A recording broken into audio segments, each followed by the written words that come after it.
France. Mickaël Darmon, on commence par vous. Emmanuel Macron va cadrer le grand débat national mi-janvier, mais dans les mairies, les doléances se sont organisées. On en avait parlé sur Europe. Ça continue. Les cahiers mis à disposition des citoyens continuent de se remplir, de se noircir.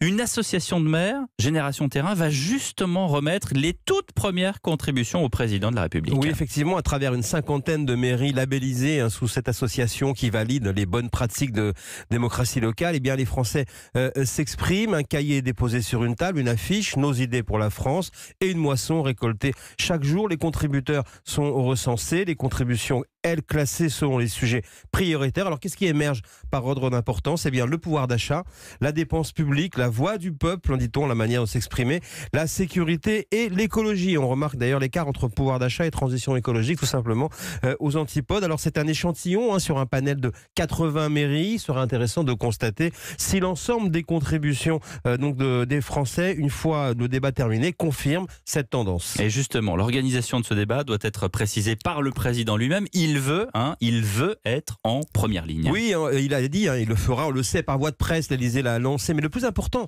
c'est qu'en fait, Emmanuel Macron, comme il a confié à des visiteurs récemment, compte s'impliquer avec les maires assez rapidement, peut-être dès la publication de ce message aux Français sur le grand débat. Le chef de l'État, en réalité, ne souhaite pas trop déléguer à la Commission nationale du débat public, présidée par Chantal Jouanneau, un ancienne ministre de Nicolas Sarkozy et proche d'Édouard Philippe. Chantal Jouanneau, on s'en souvient, avait mis le point sur l'Élysée dès le début avec l'Élysée, en réaffirmant son côté apolitique et transparent de la part de la Commission nationale du débat. À l'Élysée, on qualifie cette instance en fait tout simplement de simple opérateur, c'est le terme employé, et dans la conduite de ce débat, c'est l'Élysée qui mènera donc la danse, manière de confirmer que c'est bien Emmanuel Macron qui va créer l'axe avec les maires, c'est-à-dire avec ses élus des scrutins les plus importants après la présidentielle.